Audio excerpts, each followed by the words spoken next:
Hello students, welcome to winning cash online classes. आज हम लोग करेंगे इंडियन इकोनॉमिक चैप्टर 7। चैप्टर का नाम है एम्प्लॉयमेंट।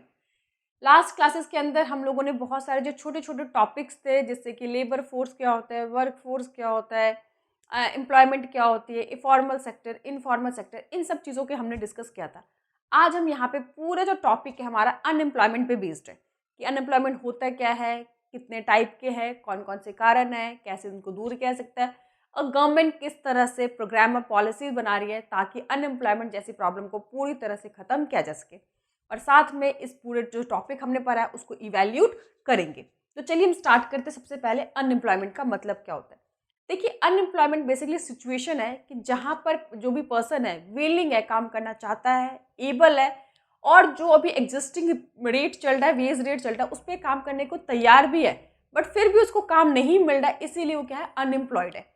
तो आपको अनएम्प्लॉयमेंट के लिए 3 चीज़ें पता होनी चाहिए कि विलिंग होना चाहिए, काम करने की इच्छा होनी चाहिए, एबल होना चाहिए, काम करने की योग्य होना चाहिए, और जो भी मार्केट में एग्जिस्टिंग वेज रेट चल रहा है उस पर काम करने को तैयार है, तब उसे काम नहीं मिल रहा है तो उसे हम अनएम्प्लॉयमेंट काउंट करते हैं। मान लीजिए एक पर्सन है, काम करना चाहता है बट उसके अंदर एबिलिटी नहीं है, वो हैंडीकैप है, किस तरह से कोई प्रॉब्लम है जिसके कारण काम नहीं कर सकता, तो वो पर्सन अनएम्प्लॉयड के अंदर नहीं आता। या उसमें एबिलिटी भी है, ठीक है, लेकिन अभी जो मार्केट में वेज रेट चल रहा है उस पर काम करने को तैयार नहीं है, तो भी वो अनएम्प्लॉयड नहीं है। तो तीनों चीजें उसके अंदर होनी चाहिए और तब उसे काम नहीं मिल रहा तो हम उसे अनएम्प्लॉयड कहेंगे। तो ये तो बेसिकली अनएम्प्लॉयमेंट की बात हुई। अब ये अनएम्प्लॉयमेंट हमारे भारत के अंदर, इंडिया के अंदर कहाँ से डेटा आता है, कैसे पता चलता है कि हमारे पूरे देश के अंदर इतने पर्सन, इतने लोग अभी भी अनएम्प्लॉयमेंट है या अनएम्प्लॉयड है। तो इसके लिए आपको पता होगा कि अंग्रेजों के टाइम से ही 1881 में पहली बार इंडिया के अंदर सेंसस हुआ था। सेंसस के अंदर होता क्या है, डिटेल इन्फॉर्मेशन होती है कि टोटल हमारे यहाँ पे कितनी पॉपुलेशन है, कितने लोग वर्किंग है, किन किन सेक्टर में कितने लोग हैं, कितने लोग काम मिला हुआ, कितने लोग अनएम्प्लॉयड है। तो ये सारे डेटा के बेसिस पे सरकार आगे पॉलिसी प्रोग्राम्स बनाती है।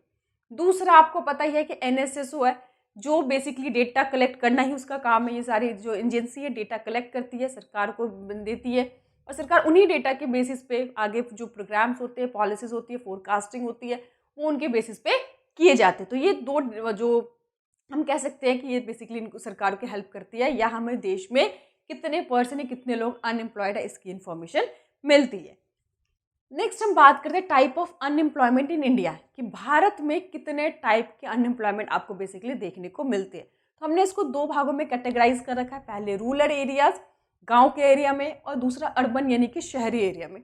तो चलिए पहले हम रूरल एरिया की बात करते हैं। रूरल एरिया में बेसिकली 2 टाइप के अनएम्प्लॉयमेंट बेसिकली देखा गया है, और ये दोनों टाइप के जो अनएम्प्लॉयमेंट है वो एग्रीकल्चर सेक्टर में ही आपको देखने को मिलेंगे। पहला सीजनल अनएम्प्लॉयमेंट, दूसरे डिसगाइज्ड अनएम्प्लॉयमेंट। तो चलिए एक एक करके हम समझते हैं। सबसे पहले डिसगाइज्ड अनएम्प्लॉयमेंट क्या होता है, जिसको हिंदी में हम लोग छुपी हुई बेरोजगारी भी कहते हैं। देखिए, डिसगाइज्ड अनएम्प्लॉयमेंट में क्या होता है, ऊपर से देखने में क्या लगता है कि पर्सन एम्प्लॉयड है, काम मिला हुआ है, बट एक्चुअल में उसकी जरूरत भी नहीं होती। फॉर एग्जाम्पल, एक पीस ऑफ लैंड है, वहाँ पे 4 वर्कर्स की जरूरत है, 4 ही लेबर चाहिए, बट वहाँ पे 6 लोग काम कर रहे हैं। क्यों? क्योंकि 2 लोगों के पास और कोई काम नहीं, तो वो उसी काम में एंगेज्ड है। अगर 2 लोग को वहाँ से हटा भी लेंगे तो भी प्रोडक्शन में कोई फर्क नहीं पड़ेगा। तो वो 2 लोग जो एक्स्ट्रा है वहाँ पे काम करे, वो क्या है, डिसगाइज, छुपे हुए बेरोजगार, ऊपर से नहीं पता चल रहा बट वास्तव में उनकी प्रोडक्शन क्या है, 0 है। दूसरा, सीजन अनएम्प्लॉयमेंट। देखिए, सीजनल अनएम्प्लॉयमेंट भी एग्रीकल्चर सेक्टर में ही देखने को मिलता है, जहाँ पे बेसिकली जो फार्मर्स होते हैं वो सिंगल क्रॉपिंग पैटर्न को खेती करते हैं। तो वहाँ पे होता है क्या कि पर्टिकुलर एक फसल की, पर्टिकुलर एक सीजन के अंदर, जैसे रबी हो गया या खरीफ हो गया, उस सीजन में उनको काम मिल जाता है 2-3 महीने के लिए।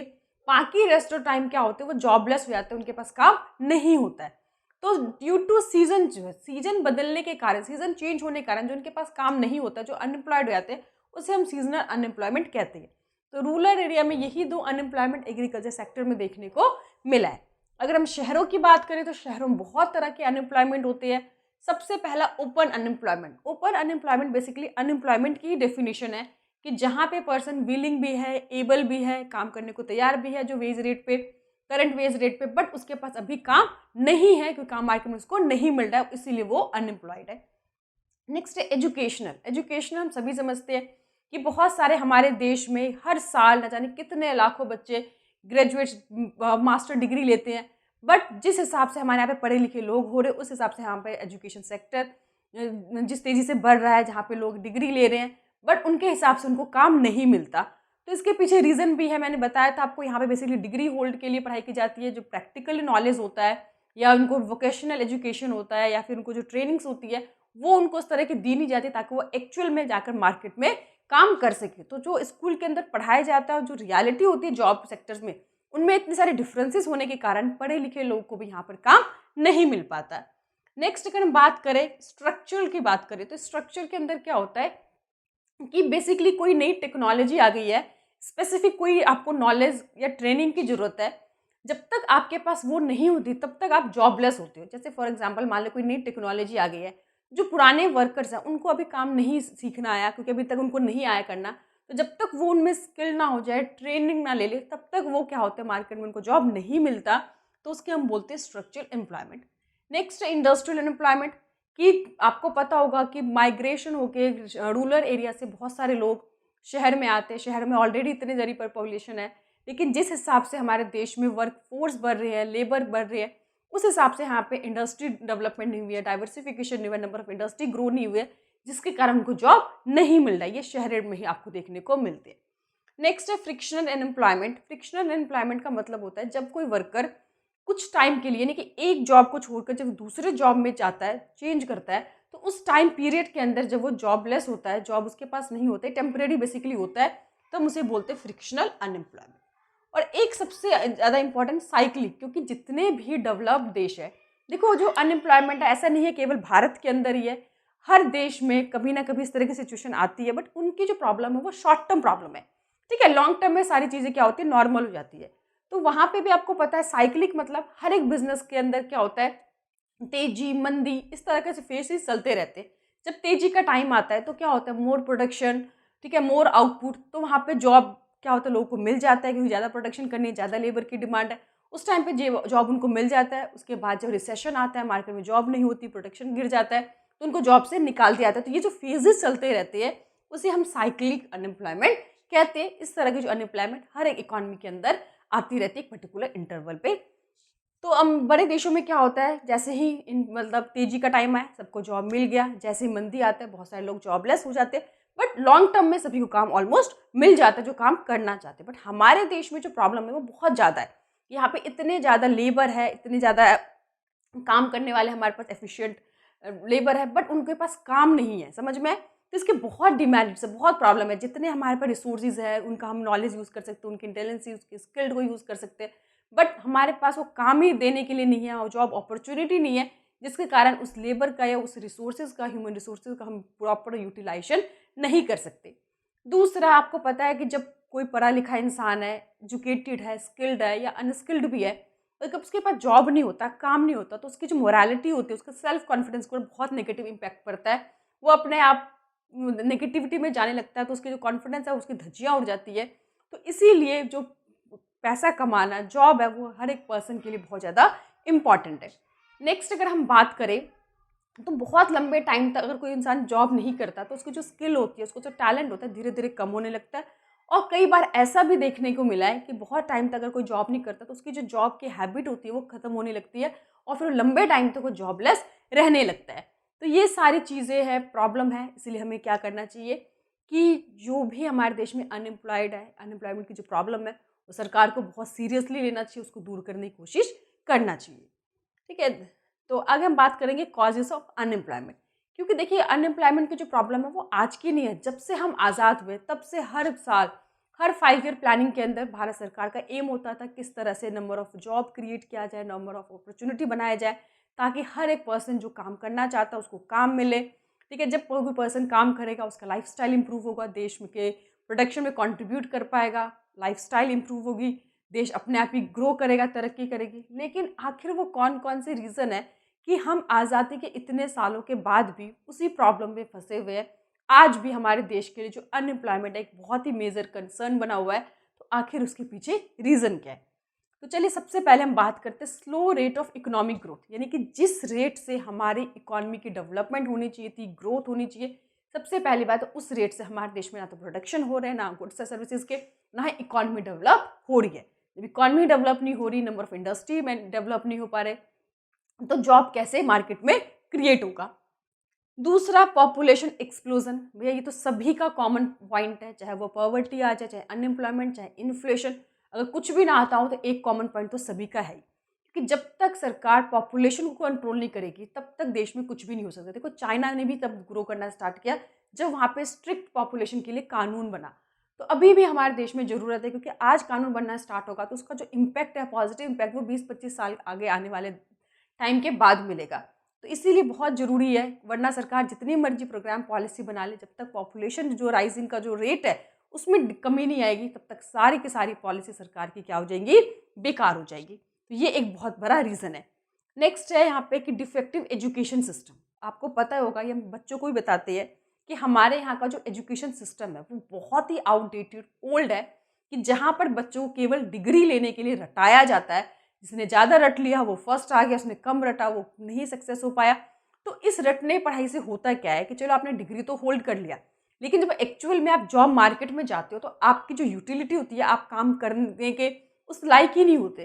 तो ये एक बहुत बड़ी सिस्टम है, इसके लिए हमें अपने एजुकेशन सिस्टम में इम्प्रूव करना पड़ेगा, वोकेशनल एजुकेशन इंट्रोड्यूस करना पड़ेगा, लोगों को प्रैक्टिकल पढ़ाई करानी पड़ेगी, उनको ट्रेन करना पड़ेगा, ताकि पढ़ाई खत्म करने के साथ जब वो मार्केट में जॉब के लिए जाए तो अपने स्किल के बेसिस पे, नॉलेज के बेसिस पे, टैलेंट के बेसिस पे वो जॉब कर सके।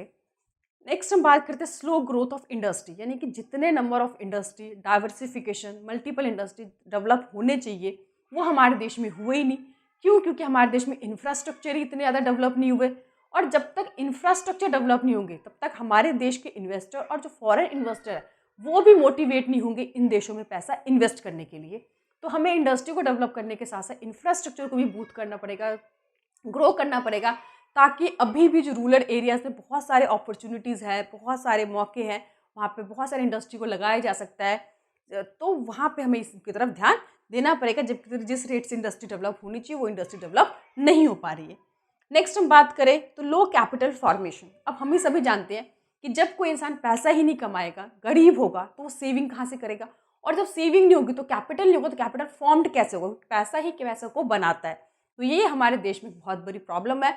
और जिनके पास थोड़ा बहुत पैसा है भी तो रिस्क एपेटाइट नहीं है, यानी कि हमारे देश में लोग बेसिकली रिस्क लेना पसंद नहीं करते, उनको बहुत डर लगता है कुछ भी नया स्टार्ट करने से पहले, और इसीलिए हर कोई चाहता है कि मुझे दूसरा 9 to 5 की जॉब मिल जाए ताकि इजीली मैं काम करूँ, वापस अपने घर में आके आराम से रह सकूँ। आप सोचिए कि बड़े बड़े पढ़े लिखे लोग भी इस तरह की मेंटालिटी रखेंगे कि सभी को जॉब लेना ही होगा दूसरे के पास जाके, तो जॉब क्रिएट कौन करेगा?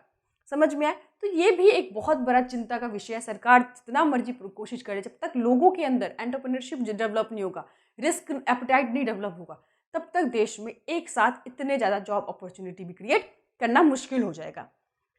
नेक्स्ट हम बात करें decline of small and cottage industry. आपको पता है ये स्मॉल एंड कॉटेज इंडस्ट्री होती है हमारे जैसे देश के लिए बहुत ही ज़्यादा इंपॉर्टेंट वरदान हम कहते हैं, लेकिन कुछ पॉलिसी के कारण सरकार के, जिसके कारण बहुत सारे स्मॉल सेक्टर इंडस्ट्री है वो बंद हो गए या बेकार लॉसेस में चल रही है। तो हमें क्या करना होगा, इस तरह की इंडस्ट्री को भी ध्यान देना पड़ेगा, क्योंकि ये जो इंडस्ट्रीज होती है बेसिकली लेबर इंटेंसिव टेक्निक पे बेस्ड होती है, जहाँ पर लेबर को ज़्यादा से ज़्यादा काम मिलता है, वहाँ पे इक्वालिटी होती है, जो भी प्रॉफिट होता है वो ज़्यादा से ज़्यादा लोगों के बीच में डिस्ट्रीब्यूट किया जाता है। जबकि जो बड़ी बड़ी इंडस्ट्रीज़ होती है वहाँ पे ज़्यादातर कैपिटल इंटेंसिव टेक्निक यूज़ किया जाता है। कहते हैं कि जितना पैसा इन्वेस्ट करके आप बड़े सेक्टर में, बिग सेक्टर्स में, बड़े बड़े इंडस्ट्रीज़ में एक लोगों को जॉब दोगे, उतने ही पैसे में आप 13 से 14 लोगों को जॉब दे सकते हो। तो भारत जैसे देश जहाँ पे ऑलरेडी इतनी ज़्यादा पॉपुलेशन है, वहाँ पर हमें इन सब सेक्टर्स को डेवलप जरूर करना चाहिए। Small scale industry, rural areas के अंदर स्पेशली कई तरह के उनको सब्सिडीज़ प्रोवाइड किया जाए, उनको छूट दिया जाए, चाहे टैक्स हो गया, चाहे पावर हो गया, ताकि वहाँ पर वो सेटअप हो सके और वहाँ पर लोगों को जॉब मिल सके। तो ये बेसिकली कॉजेज़ है, ये सारे कारण है कि जिसके कारण हमारे देश में अनएम्प्लॉयमेंट आज भी एक बहुत बड़ा चिंता का विषय है। अब आपको पता है कि जो हमारा कारण होता है किसी भी प्रॉब्लम का, वही हमारा सोल्यूशन है। क्यों? हमें कारण पता चल गया कि ये समस्या है, अब इसी को दूर करेंगे तो हमारे सोल्यूशन बन जाएंगे। तो एक एक करके उसी को हम उल्टा करेंगे कि जैसे slow rate of economic growth है, हमें क्या करना पड़ेगा, अपने जो ग्रोथ रेट को एक्सलेट करना पड़ेगा, बढ़ाना पड़ेगा, अपने गुड्स एंड सर्विसेज को ज़्यादा से ज़्यादा मैन्युफैक्चर करना पड़ेगा। जब देश में प्रोडक्शन बढ़ेगी तो सीधी सी बात है लेबर की डिमांड बढ़ेगी, लेबर की डिमांड मिलेगी, ज़्यादा लोगों को काम मिलेगा और अनएम्प्लॉयमेंट ऑटोमेटिकली खत्म हो जाएगी। दूसरा, जैसे हमने तक पॉपुलेशन एक्सप्लोजन, बहुत तेज़ी से जो जनसंख्या बढ़ रही है, वो एक सेकंड रीज़न है हमारे देश में अनएम्प्लॉयमेंट का। अब हमें क्या करना पड़ेगा, कंट्रोल करना पड़ेगा उसको। इसमें सरकार का सबसे इम्पॉर्टेंट रोल है, क्योंकि हमारे यहाँ पे लोग जो है स्मॉल फैमिली के बेनिफिट नहीं समझते, उनके फ़ायदे उनको नहीं पता। तो जब जहाँ पे लोग इतनी चीज़ों को नहीं समझते, तो वहाँ पे सरकार क्या करेगी, एक स्ट्रिक्ट कानून बनाएगी कि जिनके भी 2 से ज़्यादा बच्चे होंगे, उनको फैसिलिटी देना बंद कर दे। इस तरह से सरकार स्ट्रिक्टनेस करेगी, लोगों में अवेयरनेस फैलाएगी, तो शायद आने वाले टाइम में लोग इसके महत्व को समझ सके। और जब पॉपुलेशन कंट्रोल में होगा, सरकार की जो सारी पॉलिसी है वो इम्प्लीमेंट होगी सही तरीके से, तो उसका बेनिफिट भी हमको फिजिकली दिखेगा। तीसरा है डेवलपमेंट ऑफ एग्रीकल्चर सेक्टर। अभी हमने देखा कि रूरल एरियाज़ में most of the people depend है एग्रीकल्चर पे, अपने जॉब के लिए, अपनी इनकम के लिए। बट अभी भी यहाँ पे एग्रीकल्चर सेक्टर में जिस तरह की ग्रोथ डेवलपमेंट होनी चाहिए, उस तरह की ग्रोथ डेवलपमेंट नहीं है। रीज़न आपको पता ही है, वही आउटडेटेड टेक्नोलॉजी, वहाँ पे इरिगेशन का अल्टरनेटिव सोर्स नहीं है, किसानों के पास क्रेडिट फैसिलिटीज़ अवेलेबल नहीं है। तो ऐसे में सरकार को क्या करना चाहिए कि जो किसान हैं उनको क्रेडिट फैसिलिटीज़ प्रोवाइड करे, इंफ्रास्ट्रक्चर प्रोवाइड करे, वेयर हाउसेज़ प्रोवाइड करे, उनको टूल्स प्रोवाइड करे, कम रेट पे सब्सिडीज़ दे, ताकि जो किसान है वो अपनी प्रोडक्शन कर सके, अपने एग्रीकल्चर सेक्टर को डेवलप कर सके, प्रोडक्शन और प्रोडक्टिविटी को बढ़ा सके, ताकि उनको साथ ही साथ उनको मल्टी क्रॉपिंग कैसे किया जाए। एग्रीकल्चर के अलावा हमने लास्ट क्लास में पढ़ा था कि नॉन फार्मिंग सेक्टर्स को भी डेवलप करे। तो इन सब चीज़ों को डेवलप करके एग्रीकल्चर सेक्टर में, रूरल एरिया में अनएम्प्लॉयमेंट ख़त्म किया जा सकता है। अब हम बात करते हैं इंक्रीज स्मॉल स्केल इंडस्ट्री। अभी हमने पीछे पढ़ा कि बहुत सारे स्मॉल स्केल इंडस्ट्री है वो डिक्लाइन हो रहे, ख़त्म हो रहे, कम हो रहे, तो जिसके कारण अनएम्प्लॉयमेंट और ज़्यादा बढ़ रही है। तो स्पेशल रूरल एरियाज़ के अंदर बहुत सारे छोटे छोटे इंडस्ट्रीज डेवलप करना है, ताकि जो भी फार्मर्स है जिनको पर्टिकुलर मंथ के अंदर काम मिल जाता है, बाकी टाइम वो जॉबलेस होते हैं, और बाकी के टाइम इसमें अपने आपको जॉब प्रोवाइड कर सकते हो, अपने इनकम को ग्रो कर सकते हैं और अपना लाइफस्टाइल इंप्रूव कर सकते हैं। तो सरकार को क्या करना चाहिए, जितने भी स्मॉल स्केल इंडस्ट्रीज है उनको मोटिवेट करे, स्मॉल इन्वेस्टर्स को, और वहाँ पर उनको सब्सिडीज़ दे, उनको फैसिलिटी प्रोवाइड करे, ताकि वहाँ पे ये सारे इंडस्ट्री डेवलप हो सके। नेक्स्ट है क्रिएशन ऑफ सेल्फ एम्प्लॉयमेंट। मैंने आपको बताया, देखो जब तक जो भी हमारे यहाँ पे बहुत सारे ऐसे टैलेंटेड स्किल्ड नौजवान हैं, यंगस्टर है जिनके पास बहुत नॉलेज है बट उनके पास पैसा नहीं है, तो सरकार, आपको पता है पॉलिसी सरकार ने स्टार्ट भी किया है जहाँ पे उनको बहुत लो रेट ऑफ इंटरेस्ट पे उनको कैपिटल प्रोवाइड किया जाएगा, ताकि वो छोटे छोटे स्टार्टअप्स करेंगे। देखिए, जब कोई भी बिजनेस स्टार्ट करता है कोई भी पर्सन, तो वो अकेले उस बिजनेस को हैंडल नहीं करता, एवरेजली 4 से 5 पर्सन को चाहिए। और ऐसे अगर मल्टीपल स्टार्टअप्स स्टार्ट हो जाएंगे, पढ़े लिखे लोग इस वेंचर को चलाना स्टार्ट करेंगे, तो डे बाई डे क्या होगा, बहुत सारा जो जॉब अपॉर्चुनिटी क्रिएट होगी। गांव शहर हर जगह पे क्या होगा, स्किल्ड अनस्किल्ड सभी तरह के लोगों को काम मिलना स्टार्ट हो जाएगा। नेक्स्ट हम बात करते हैं रिफॉर्म ऑफ एजुकेशन सेक्टर। तो ये हमने खुद देखा भी कि हमारे एजुकेशन सिस्टम के कारण ही हमारे देश में इतने ज़्यादा पढ़े लिखे लोग जॉबलेस है। तो इसमें हमें क्या करना पड़ेगा, अपने जो एजुकेशन सिस्टम है उसको हमें रिफॉर्म करना पड़ेगा। यानी कि सिर्फ अभी तक जो बच्चे पढ़ते थे डिग्री लेने के लिए, सिर्फ रटने के लिए पढ़ते थे, अब वो पढ़ाई का जो पैटर्न है चेंज करना पड़ेगा। उनको प्रैक्टिकली पढ़ाई कराई जाएगी, उनको वोकेशनल एजुकेशन भी साथ साथ दिया जाएगा, उनको ट्रेनिंग भी दी जाएगी साथ साथ, ताकि अपनी पढ़ाई खत्म करने के बाद जो वो मार्केट में जाए तो उनकी पढ़ाई और उनका जो जॉब वो आपस में मैच कर सके। अभी तक क्या है, मिस मैच है, जो उनको एक्चुअली पढ़ाया जाता है वो उनकी यूटिलिटी कभी होती नहीं रियल लाइफ में, और जिसके कारण क्या होता है, उनको जॉब नहीं मिल पाता। तो बचपन से ही उनको प्रैक्टिकल पढ़ाई पढ़ाई जाए, जैसे दूसरे देशों में होते हैं, चाइना वगैरह में बचपन से उनको ट्रेंड किया जाता है काम के लिए। तो हमारे देश में भी इस तरह के एजुकेशन सिस्टम को रिफॉर्म करा जाए। नेक्स्ट है इंफ्रास्ट्रक्चर डेवलपमेंट में, तो मैंने बताया आपको, जब तक देश में इंफ्रास्ट्रक्चर डेवलप नहीं होगा तब तक हमारे देश में जो फॉरेन इन्वेस्टर है एटलीस्ट वो तो यहाँ पे इन्वेस्ट करना बिल्कुल भी पसंद नहीं करेंगे। क्योंकि देखो, जो फॉरेन इन्वेस्टर होता है उन जगहों पे पैसा इन्वेस्ट करना चाहता है जहाँ पे ऑलरेडी उनको सारी फैसिलिटीज़ ईजिली मिल जाए। ट्रांसपोर्टेशन हो गया, कम्युनिकेशन हो गया, पावर हो गए, ठीक है, रोड हो गए, रेलवेज़ हो गए, पोर्ट हो गए, ये सारी चीज़ें।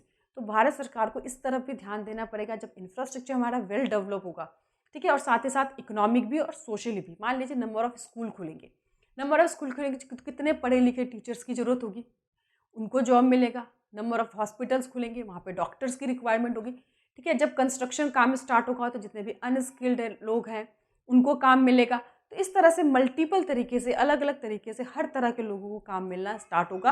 तो ये सब इनिशिएटिव सरकार को बड़े लेवल पे लेना पड़ेगा। कहते हैं ना, रेवोल्यूशनरी, क्रांति के स्तर पे काम करना पड़ेगा, युद्ध स्तर पे काम करना पड़ेगा, तब जाके ये सारी जो प्रॉब्लम है हमारी दूर हो पाएगी। वरना आज़ादी के इतने साल के बावजूद हमारी जो गरीबी है, अनएम्प्लॉयमेंट है, इलिटरेसी है, ये सारी जो प्रॉब्लम आज भी बनी हुई है।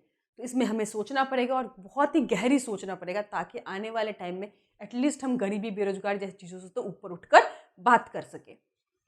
चलिए अब हम बात करते हैं गवर्नमेंट की पॉलिसी एंड एम्प्लॉयमेंट जनरेशन कि सरकार ने भी हालांकि बहुत कोशिश करी है कि किस तरह से देश में जो गरीबी जैसी जो एक प्रॉब्लम बन गई है, अनएम्प्लॉयमेंट का जो चक्र सा बन गया, उसको किस तरह से तोड़ा जाए। तो इसमें सरकार ने दो तरह से पॉलिसीज़ बनाई है, एक डायरेक्ट एम्प्लॉयमेंट, दूसरा इनडायरेक्ट एम्प्लॉयमेंट। देखिए डायरेक्ट एम्प्लॉयमेंट का मतलब है कि यहाँ पे सरकार क्या करेगी, बहुत सारे नए नए डिपार्टमेंट्स क्रिएट करती है ताकि डायरेक्ट गवर्नमेंट वैकेंसीज निकलती है, ताकि ज़्यादा से ज़्यादा लोगों को गवर्नमेंट सेक्टर्स में काम मिल सके।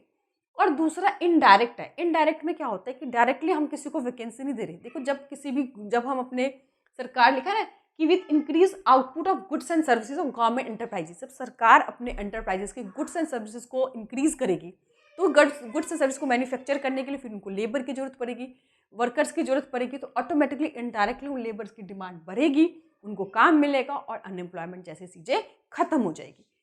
उसके अलावा सरकार ने बहुत सारे एम्प्लॉयमेंट जनरेशन प्रोग्राम स्टार्ट किए हैं ताकि शहर में, गांव में हर तरह के लोगों को जॉब प्रोवाइड किया जा सके। तो कुछ आपको याद रखने ना, जैसे national rural employment guarantee act 2005, प्रधानमंत्री रोजगार योजना, स्वर्ण जयंती शहरी रोजगार योजना और बहुत सारे इस तरह के सरकार के द्वारा सेल्फ एम्प्लॉयमेंट के लिए रूरल एरियाज़ में, अर्बन एरियाज़ में प्रोग्राम चलाए गए हैं ताकि अनएम्प्लॉयमेंट जैसी प्रॉब्लम को दूर किया जा सके।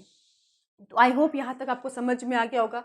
अब यहाँ पे हम पूरा कंक्लूजन करते हैं। पूरा चैप्टर में हमने बेसिकली क्या देखा कि 1950 से लेकर अब तक हमने क्या क्या डेवलपमेंट देखी, क्या कुछ नया हमने देखा।